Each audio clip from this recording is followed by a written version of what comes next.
यह कहानी है बगलपुर नामक एक गांव की। इस गांव के लोग खेती किसानी किया करते थे और खेती करके के ही अपना जीवन गुजारते थे। वहीं इस गांव में अनिल और सुनील नामक दो भाई रहते थे। अनिल अपनी पत्नी सीमा और उनके दो बच्चे के साथ रहता था। वहीं दूसरी ओर सुनील अपनी पत्नी गीता और बेटा मोनू के साथ रहता था। गांव में उनकी एक जमीन थी जिस पर दोनों भाई मिलजुल कर काम किया करते थे। अनिल और सुनील के माँ बाप सालों पहले गुजर गए थे। अब चूंकि अनिल बड़ा भाई था तो उसके नाम पूरी जमीन थी और सुनील छोटा होने के कारण उसके नाम कुछ नहीं था। बड़ा भाई अनिल और छोटा भाई सुनील फसल को बेचकर आए मुनाफे को आधा आधा बांट लिया करते थे।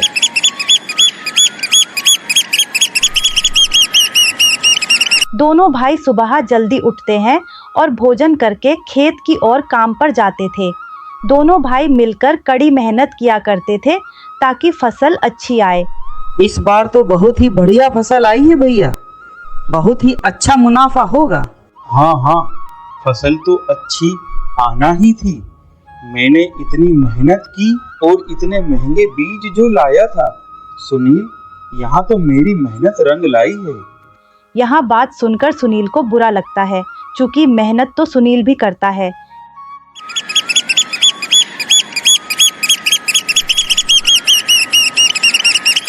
ऐसे ही दिन गुजरते जाते हैं और फसल को काटने का समय आ जाता है। दोनों भाइयों ने फसल बेच दी और आए मुनाफे को आधा आधा बांट लिया। अनिल और सुनील दोनों पैसे लेकर घर आ जाते हैं और दोनों ने अपनी अपनी पत्नियों को पैसे दे दिए। गीता, यह लो पैसे, इस बार की फसल में ज्यादा मुनाफा हुआ है। ये तो बहुत खुशी की बात है जी। ईश्वर करे आपका मुनाफा ऐसे ही बढ़ता रहे और आप दोनों भाई खूब तरक्की करें। सीमा, यह लो, इस बार की फसल बेचकर इतने ही पैसे आए हैं। इस बार की फसल काफ़ी अच्छे दामों पर बिकी है, जिस वजह से इस बार मुनाफा भी काफ़ी अच्छा हुआ है। अरे भाग्यवान, मुनाफा तो हुआ है, लेकिन आधे पैसे तो भाई सुनील ले जाता है। खेतों पर तो सबसे ज़्यादा मेहनत मैं ही करता हूँ, फिर भी मुनाफा बराबर क्यों दूँ? उससे मैंने विचार किया है, इस बार हम दोनों भाई अलग अलग हो जाएंगे। ज़मीन पर जितना हक है उसका उसे देकर छुट्टी करें। हमारे भी तो बच्चे हैं, उनका भी तो भविष्य देखना है। ऐसी बात नहीं है जी, सुनील भाई भी बराबर की ही मेहनत करता है। अरे काहे की बराबर की मेहनत? बाजार से जाकर महंगे बीज मैं खरीद कर लाता हूँ, ऊपर से सारा दिन खेतों में काम करना, फिर काहे की बराबर की मेहनत? मेरी बात ध्यान से सुन लो। अब समय आ गया है अपना अपना देखने का। भाई को जमीन का एक छोटा सा हिस्सा देकर उसे इस घर से निकालने का। आखिर हमें भी तो अपने बच्चों के लिए आगे सोचना है। अरे आप बड़े भाई हो, इसीलिए पहले आगे आपको ही देखना पड़ता है। यहाँ तो आपका कर्तव्य है और मत भूलो, वो आपका छोटा भाई है। जब मैं इस घर में शादी करके आई थी तब से मैंने उसे अपने देवर की तरह नहीं बल्कि बेटे के जैसा पाला है। वो आपकी छाया है। नहीं सीमा, तुम मेरी बात समझो। आखिर आज नहीं तो कल हमें अलग होना ही है। अब वो सब काम करने लगा है, उसे अब अपनी आगे की जिंदगी अकेले ही गुजारनी होगी और खेती का छोटा हिस्सा दे भी रहा हूँ। वैसे तो मैं चाहूँ तो कुछ भी ना दूँ, क्योंकि पिताजी सब मुझे सौंप कर गए हैं। हाँ, वो इसीलिए कि आप बड़े भाई थे और आपका छोटा भाई बहुत छोटा था। अब मैंने जो आपको समझाना था समझा दिया, आगे आपकी मर्जी। सीमा के इतना बहस करने पर भी आखिरकार वही होता है जो अनिल चाहता था। अनिल सुनील को जमीन का छोटा सा हिस्सा देकर उसको घर से निकाल देता है। मजबूर सुनील भी अपने भाई के घर के पास में छोटा सा घर बनाकर अपनी पत्नी और बच्चे के साथ रहने लगता है। सुनील को जितना भी जमीन मिला उसमें वह सोयाबीन की खेती करके जैसे तैसे अपना जीवन यापन करने लगे। वह हमेशा की तरह रोज सुबह खाना खाकर अपने खेत के लिए जाता है और उसका बड़ा भाई भी अब अपने खेत की रखवाली करने में लग जाता है। फिर अगली सुबह होते ही दोनों भाई अपने अपने खेत की ओर चले जाते थे।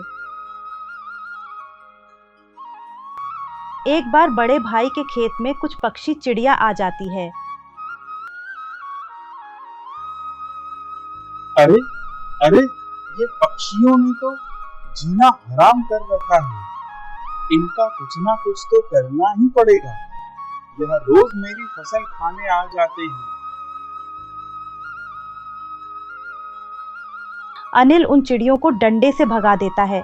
फिर वह चिड़िया का झुंड सुनील के खेतों में दाना खाने के लिए चला जाता है। सुनील उन पक्षियों चिड़ियों को भगाने की कोशिश किया, फिर उन पक्षियों की तरफ देखा और सोचने लगा, यह पक्षी भी भूखे होंगे। यह अगर थोड़ी सी फसल का दाना चुग भी लेगी तो क्या हुआ, मुझे कितना फर्क पड़ेगा। ज़्यादा से ज़्यादा आधा किलो। मेरे चने कम होंगे, कम से कम इनका पेट तो भरेगा। ऐसा कुछ दिन तक चलता रहा। अनिल के खेत में अगर कोई चिड़िया जाती तो वह उन्हें डंडे से भगा देता था, और सुनील के खेतों में अगर चिड़िया आती तो वह उन्हें कुछ नहीं करता था।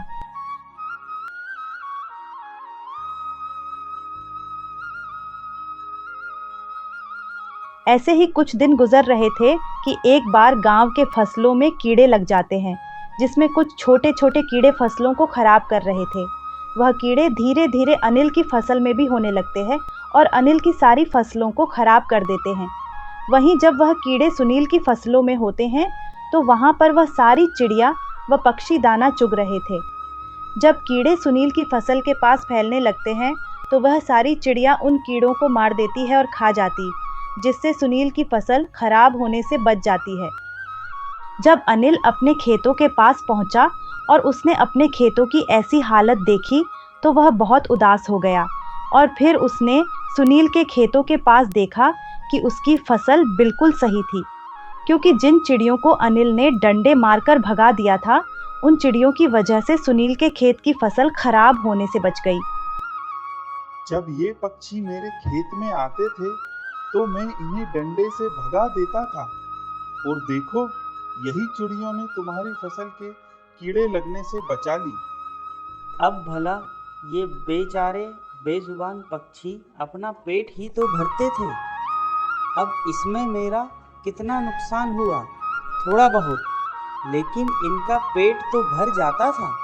बस यही सोचकर मैं इन्हें नहीं भगाता था। तुम सही बोल रहे हो। मेरी इस बार की सारी फसल तो खराब हो गई। अब इस फसल को कौन खरीदेगा? इसमें कीड़े लग गए, ये तो खराब ही हो गई। अब इस बार मेरे घर का खर्च कैसे चलेगा? मेरी सारी जमा पूंजी इस फसल को उगाने में लग गई थी। भैया, आप चिंता मत कीजिए। आपकी फसल खराब हो गई तो क्या हुआ, कोई बात नहीं। अभी हमारी यह फसल तो सही है ना। हम इस फसल को बाजार में बेचेंगे और इसी से इस बार अपने घर का यहाँ गुजारा सारी बात करेंगे। आकर अनिल अपनी पत्नी सीमा को बताता है, और उसने अपने ही सगे छोटे भाई के साथ जो किया वह बहुत बुरा किया। इसका भी उसे पछतावा होता है। आपको अपनी गलती का एहसास हुआ, यही काफ़ी है। खुशी तो इस बात की है अब हम फिर से पहले जैसे एक साथ रहेंगे, क्योंकि एकता में ही बल है। सुनील की बातें सुनकर अनिल को अपनी गलती का एहसास होता है और वह सुनील से अपनी गलती की माफ़ी मांगता है, और फिर से वह सभी मिलकर हंसी खुशी एक साथ रहने लगते हैं।